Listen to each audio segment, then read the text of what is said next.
What's going on, guys? Julien Kehon here, back with another video. Today I'm here with Lucas Sacco, and we're gonna do our series called Goo or Glue.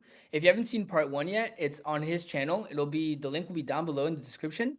And to explain the concept, pretty much each week we're gonna go over one different deck and explain whether it's Goo, which means it's a really good deck, or it's Glue, and it's for glue eaters. Today we're gonna be going over Dracotail, K9, Shoutout, and yeah.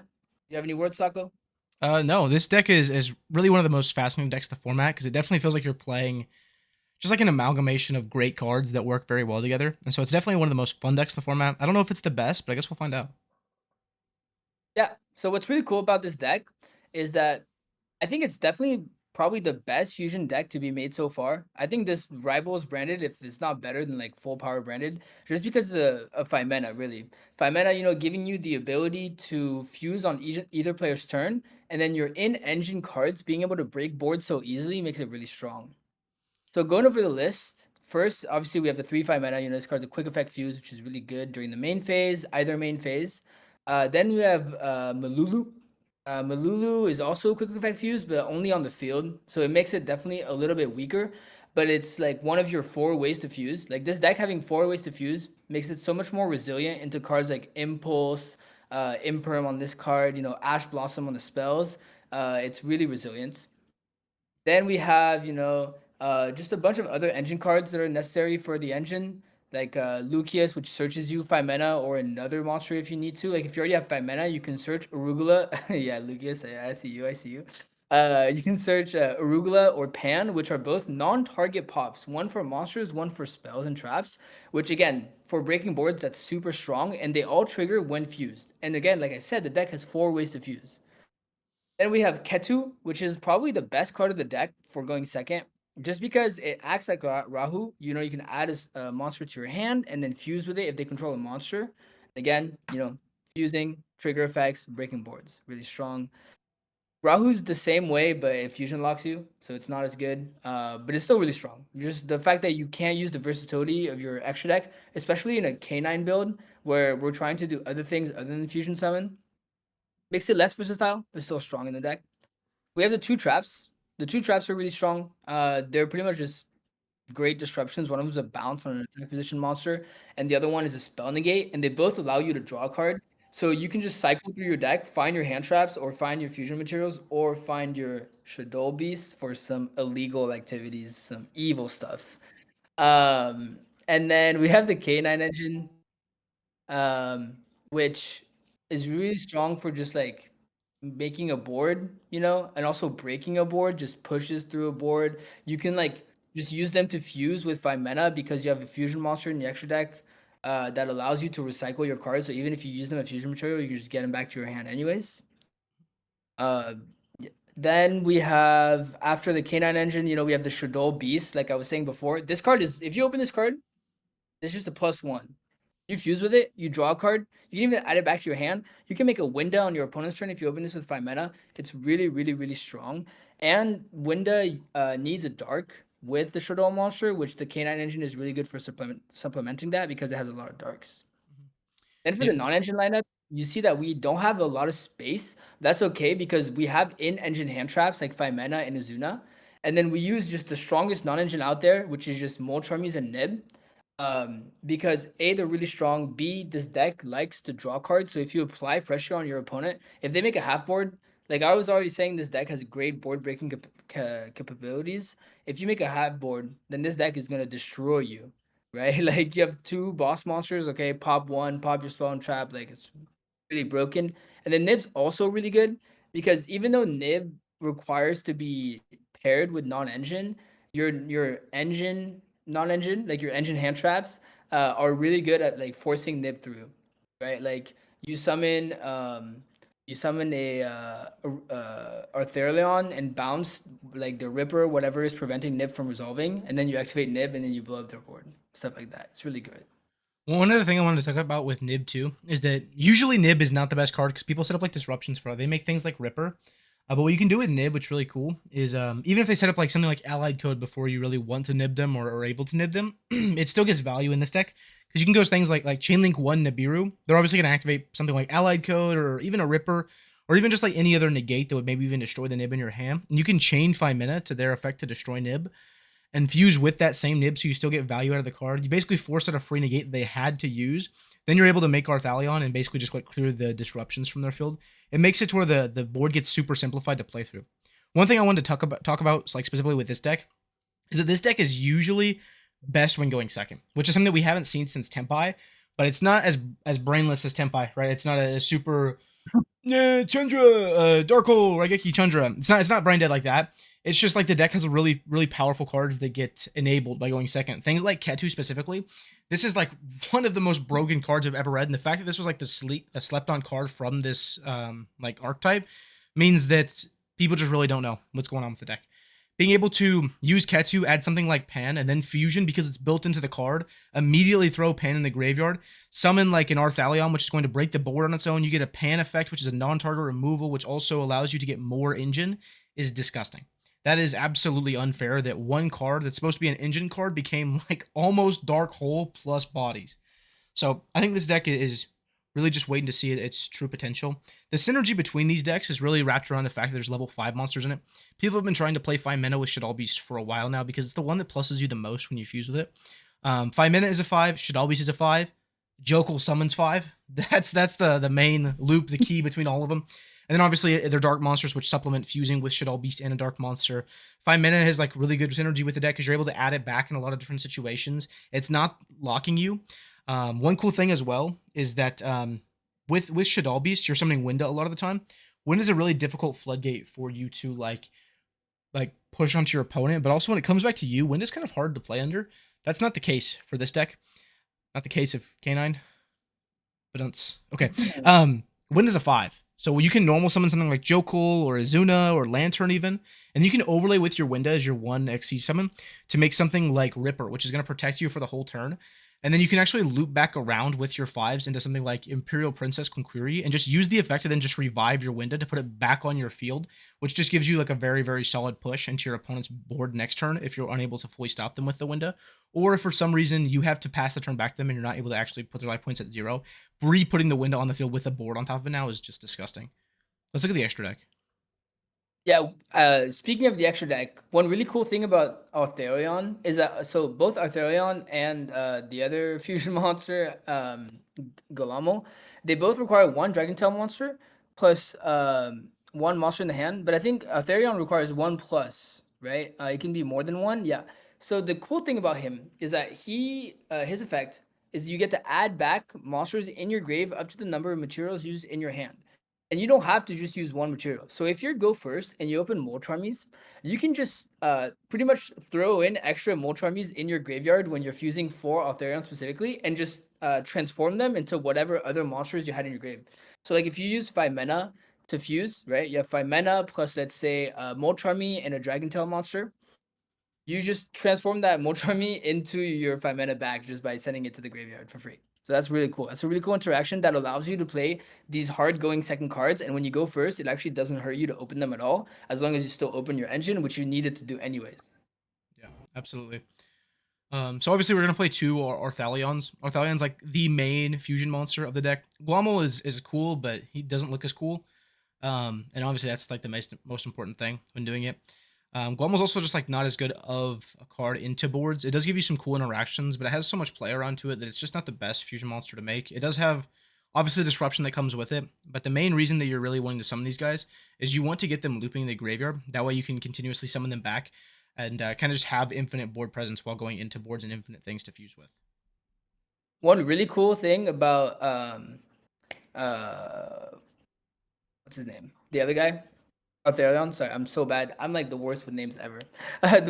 Almost as bad as DB Grinder, but not that bad. He's not that bad. No, that's not that bad. He's got a trophy in that. That's a high bar. That's a high bar. Yeah. One cool thing about Artharion, shout out to my friend Jesse who did this to me today when we were playtesting. He went, I was playing Malice and he went like Nib, it resolves, right? I had like a kind of a half board, like weak combo. And then after the Nib got summoned, he went 5 mana, fused with some cards, and then Artharion put back all my Link monsters. It's like as if I had never comboed. I was like, what?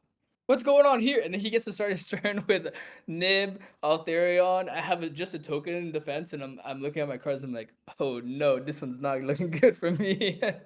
So yeah, so there's some really cool interactions with that. Like that's what makes Nib really strong in this deck is the fact that you can just fuse with use your other like in engine hand traps to really like force them to either like negate the Nib or you use them to you force them to negate your in engine hand trap and then have the Nib resolve. Another card you want to play in this deck is Secretarian Dragon. This card actually, we'll talk about it later, is really good against this deck as well. But the good part about this card is that you can make it on your turn and then use it to summon back Malulu so that you end with a pretty layered board. You end with your traps as well as Secretarian Dragon, Malulu, and then your Golamo and your Arthurian can come back when like pretty much anything happens. If you fuse two monsters, if your opponent um, like links away two monsters, synchros away two monsters, anything, you can bring them back. And this guy really doesn't do much on the board, but it's really just to reset up your Malulu. One cool thing you can do with him as well is he is a dragon and he summons back a dragon. So he's kind of just like a tutor out for seals in this deck, which is really interesting. You're able to make link monsters. There are some cards that just fully lock you for the rest of the turn into fusion monsters, like Malulu locks you and Rahu locks you, but 5 mana doesn't do any sort of locking. You can use it for any sort of fusion monster you want. There's no restrictions there. And then Ketsu doesn't lock you at all either. And like I said, this is one of the most powerful cards you can have going second. So it is pretty easy to use Secretariat to kind of like break their board because he's just a huge guy. Summon back more guys you can either attack with, and then main phase 2 turn them into seals. Another thing that you just reminded me of is one thing that's really broken in Yu-Gi-Oh is like hard negates, right? Thing that just negate activation of cards. This deck doesn't matter because all the spells are activate once per turn and not use once per turn. So if your opponent makes a board of full like hard negates and they just look at your spells and you have multiple of them, they literally have to negate them, right? Because otherwise you're just gonna chain block your board breaking like engine cards and they're not gonna be able to do anything about it. So that is something that's really good about this deck for like going second as well. Yeah, absolutely. And you don't even have to like hard draw multiple copies of them because if you have Rahu and Ketu and you activate Rahu because that's the card you want them to negate, and they go Judgment and they feel really good about themselves, you can activate Ketu, fusion summon with your guy, and then just use your guy to set a new Rahu and then just activate that one. So you can just keep getting to them over and Yeah. over again really freely. So the next is Winda. I mean, we talked about Winda pretty much. This card's a floodgate. Like if you open 5 mana plus Beast on your opponent's turn, that's just free, right? You just put a Winda on their board, draw a card. That's great. Another thing is like going first. You can if like you don't have to make the Winda on your own turn. You can just wait till your opponent's turn. You can set up your full board, then add the 5 mana back to your hand, and just stare as your opponent like it works really hard to break your board, and then you chain it to an effect that special summons, and they're now can never special summon for the rest of the turn. Yeah. Next, we have just the K9 like basic extra deck cards. You know, Ripper, Werewolf. I'll talk about the Princess in a second, but we talked about that already. Kind of. Just the Nash Knight stuff. Just great disruptions in general. Easy to make with your K9 engine. And then yeah, going back to the princess is really strong because like you can reborn Winda, you can reborn any 5, and if a 5 on your board gets outed, so if they out actually Winda, you can use this card to search 5 mana. If you end on this plus Winda, you can see that it says if a face up level 5 monster you control is destroyed by battle or leaves the field by an opponent's card effect while you control this guy, you can special summon you can add or special summon a level 5 monster. 5 mana is a level 5. So you can literally use this if they out your window to add another 5 mana. Like, that's great. Or Yeah. add an Azuna, right? Yeah. You can add either of your broken in engine level 5 hand traps, which is so good. We played the Spirit of Ice of Blue as a bridge into seals because Lucius, which is like your normal summon, in a lot of combos, you can just we're gonna normal summon you, Lucas, and turn you into spirit. You can just turn into seals, and seals like this deck doesn't really play into Nib, right? Like it's not often that you actually do 5 summons, but if you do, it'll be ending on like a monster and seals, and then your board gets nibbed, right? Seals summons out Malulu from your deck, which you like having on your end board, and then your two fusion monsters in the graveyard can just reborn themselves because that they just do that.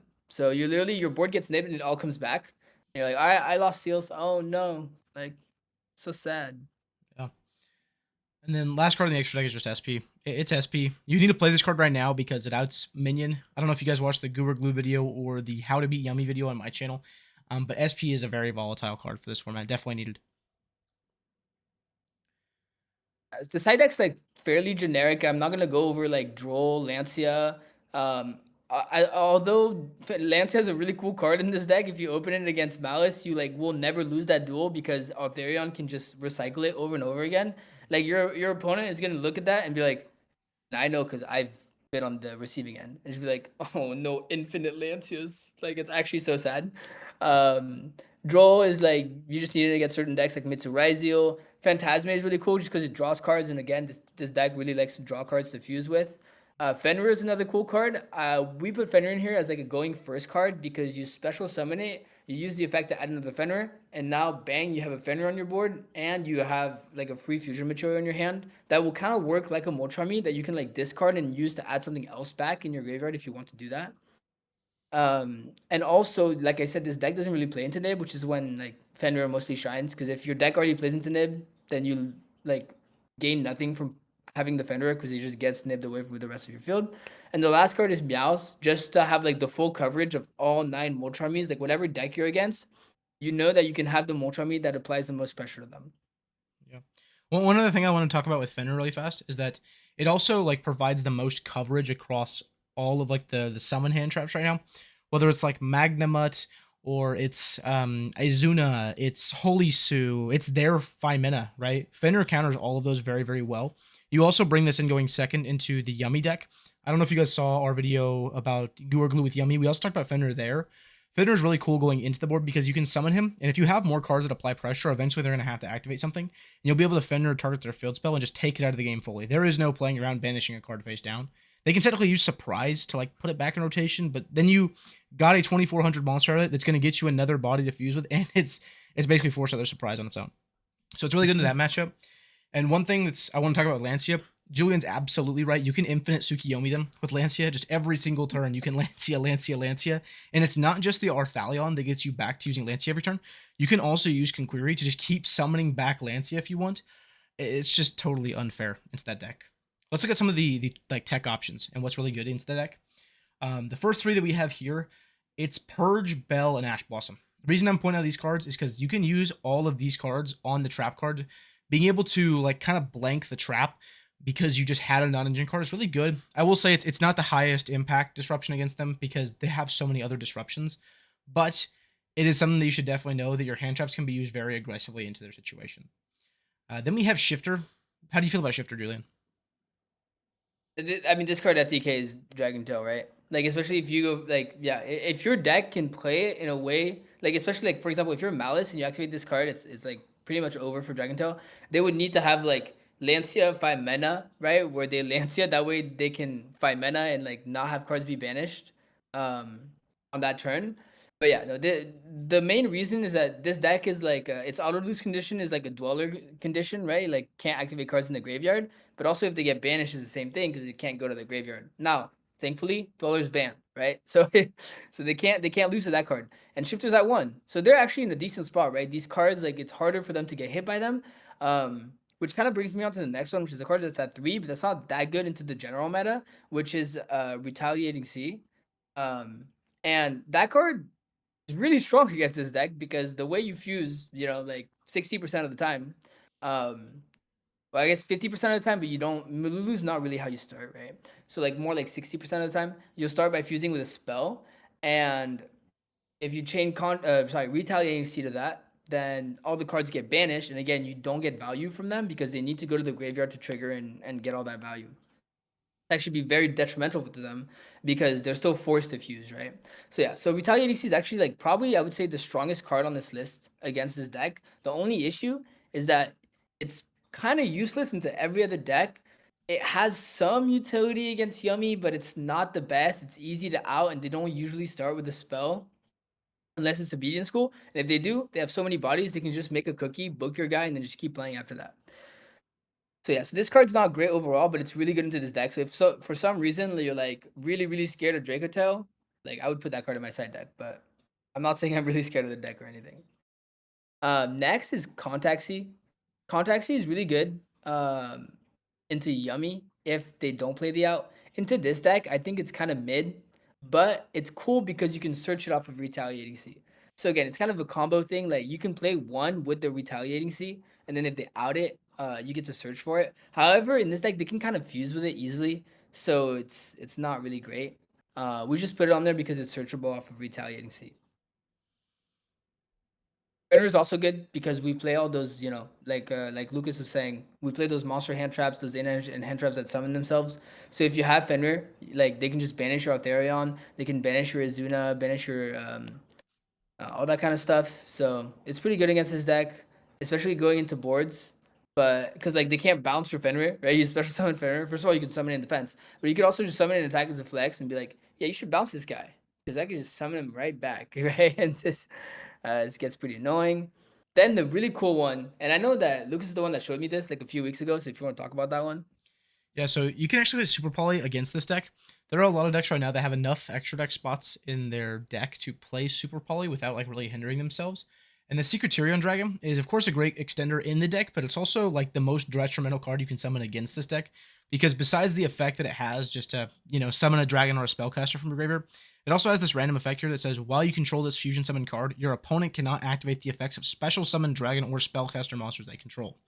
So, if you super poly their whole field, like you point at their monsters and you just send them to the graveyard, you can summon a floodgate that just outs their whole field, which is super annoying. it is less good against like this specific builder deck because we have more, a wider like board. We don't just play Dracotail cards; we also play K9 cards. But in general, like especially if you're against the pure version, this card will absolutely cook. This can also use Winda as a spellcaster, if I'm not wrong, and so you can also fuse away their Winda to make this. Yeah. Another card that's great into this deck is Droplet. Droplet just has like the most versatility, but also Droplet lets you counter all of like their turn 0 plays. So whether they're fusing with 5 mana to go into a Winda, it counters that. If they're going to Altharion, you can use the Droplet on turn 0. And you can also do the same thing versus Azuna or like any sort of like the turn 0 hand traps they do. As well as Droplet's just not a bad card. If they don't decide to interrupt you, you set the Droplet. It's obviously good into their board. But the thing is that it's versatile doing both. Then we have the Thrust package. Thrust, Talents, Harpies. These cards are used in a lot of decks right now. Against this deck specifically, it's really unfair to see it coming at you. Thrust obviously gets you access to any spell in the game.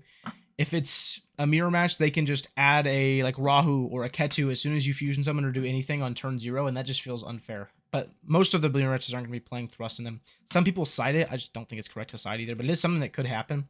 The main thing that I really want to talk about here is that specifically with the talents, just as you can use Winda to overlay with to go into something cool, so can they. So if you decide to drop this Winda at an opportune time, instead of chaining to something that would summon, you can actually get thrusted into talents. They talents take your Winda, then they overlay with it into Ripper, and then you just feel horrible, and no one likes feeling horrible. So that is something to keep in mind. And then Harpies, that's one thing I wanted to talk about here that's really different compared to some decks. Obviously, Harpies is a card that you usually side and going second. You shuffle your hand, and you pull the Julien Kehon, and you go Dark Ruler, Harpies, Dormouse. But and against this deck, you don't have to have that combo. You can just draw Harpies, even when you're going first. Because if they do any of their turn 0 plays, like 5 mana discard, fusion someone with 2 names, set 2 cards, they wasted a lot of engine material there just to try to disrupt you. And most of their follow-up now is now set on their field. And so if you thrust into Harpies them there, or you just hard activate Harpies on turn 0, and you're able to clear their Rahu and their Ketu that they set up just for fun, they feel horrible because they've wasted so many cards into the equation that just get outed for free. So one interesting thing that we should mention is that if you have any of those powerful spells that apply pressure with Droplet, then you're able to combine them because obviously the deck plays an in-engine out to powerful spell cards, right? But it's a targeted negation of a spell card. So if you apply enough pressure by activating it that they flinch and they're like, negate, and you go, negate what? Droplet, send it. And then now they completely miss. Yeah, and you go like +2 on that interaction. It feels really great. Fortunately for me, my boy Jesse, he's not dumb, and he always holds the spell for droplet, and I'm like, come on, bro, let me just droplet the Winda, please, or let me negate the Winda. So yeah, shout out to my boy Jesse Christian. Jesse Christian. But lastly we got the traps, and so we have D-Barrier and DDG in here. I actually think that these cards are not that great into this deck, especially D-Barrier. Like D-Barrier can be good in certain game states. However, the issue with it is that they can play on your turn, right? So if they have any kind of play on your turn, and all you do is like stop them on their turn, they're like, okay, I'll just play on your next turn. Like, no problem, bro. Like, it's fine. DDG is kind of similar, right? Where like it's only like a one turn shifter for them. And if they can play on your turn and then play on their turn, on your first turn and on your second turn, then they don't really care as well. Yeah, Yeah. floodgates against this deck are not that great. They're just not that great. They're too slow for a deck that's comboing as often as it does on turn 0. All right. I would honestly, looking at this deck here, I think it's kind of the goo. I wouldn't rate it super highly, but I do think that playing a deck like this just absolutely gives you an edge at like a major event because you have the high roll potential to just outroll anybody that's better than you at the game. And usually that's what you want in a deck. You want a deck that gives you advantage when you open well, but you also want a deck that doesn't have the ability to open that poorly. And this deck has a lot of bricks in it, but I mean, to be honest, it has a lot of starters as well.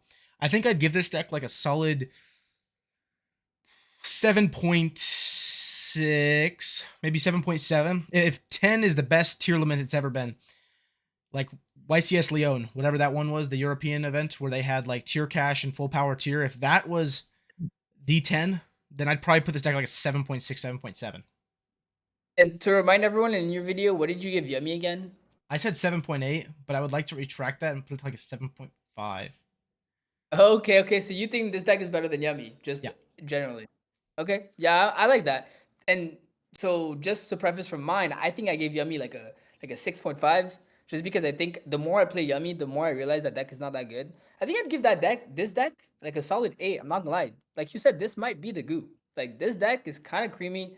You have really good non-engine pairs or like engine hand traps plus nib. Like again, is really strong. The ability to play so many Moltramis because on your first turn you can just transform them into other cards just by fusioning with them and then putting the other cards back in your hand. I think that's so good that yeah, I think this deck is low-key an 8.